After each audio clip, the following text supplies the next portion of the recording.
Bonjour à toutes et à tous, c'est Paul pour vous présenter un nouveau sapin en sucette. Verticalisation, même si c'est pas en fait. Et donc, dans le cas présent, je pense que ma attention n'a fait qu'un petit bond en fait dans et moi, ma fréquence cardiaque aussi.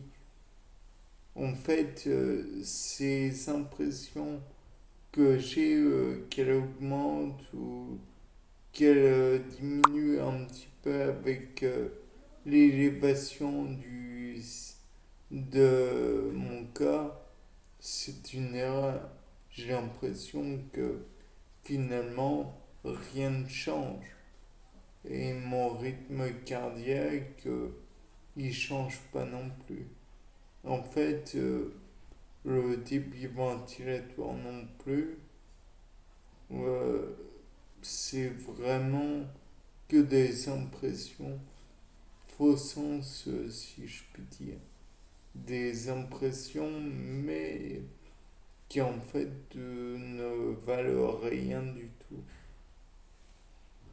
Donc finalement, je suis rendu à l'idée que, eh bien, c'est complètement stupide de chercher à trouver des impressions puisque de toute façon elles ne vaudront rien du tout.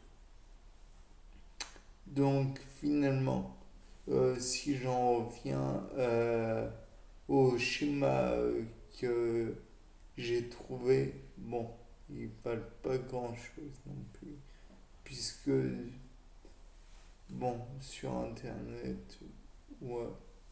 Bon, je pense que ça ne vaut même pas le coup que j'en parle.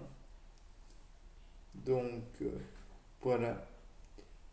Finalement, la circulation de la lymphe n'est probablement pas modifiée et n'enrichit probablement pas beaucoup le sang, bien que j'imagine qu'elle entre dans la composition d'une partie du sang et finalement elle doit entrer dans la composition du sang, mais finalement si je mange bien dans le sens qualité correcte, j'imagine que la lampe en elle-même va être correcte aussi et donc va enrichir comment dire, la, le corps correctement avec des bonnes graisses, des bonnes, dans le sens, bons lipides, bons glucides, et j'en passe. Mais il faut que cela soit de qualité valable. Après, peut-être qu'il y a une vasoconstriction au niveau des vaisseaux sanguins, ce qui force finalement comment dire, la circulation lymphatique, les réseaux lymphatiques de se, comment dire, de se restreindre dans la quantité de lymphe à vider dans le sang et donc à forcer un maximum le, les peut-être la myéline à se reformer en prenant un maximum d'éléments nutritifs qui pourraient être utiles puisque les graines vont stagner et il va y avoir un peu de débit dans le sang, donc de rejet, qui pourrait être utilisé donc pour reformer de la myéline.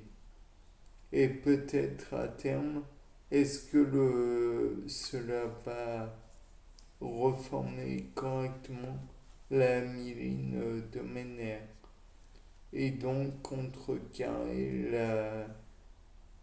si je puis dire, contrecarrer la sclérose en plaques.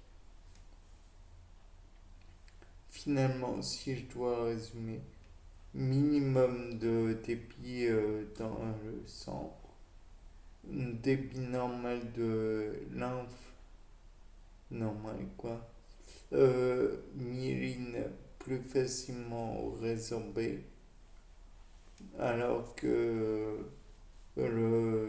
la myéline a été détériorée par mon propre système immunitaire, donc plus facilement au retour à la normale.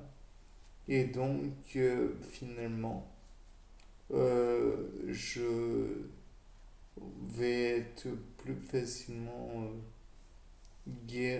soigné, pas guéri. On ne guérit pas de la sclérose en plaques. Bien, merci d'avoir écouté. Au revoir pour ce nouveau support en succès.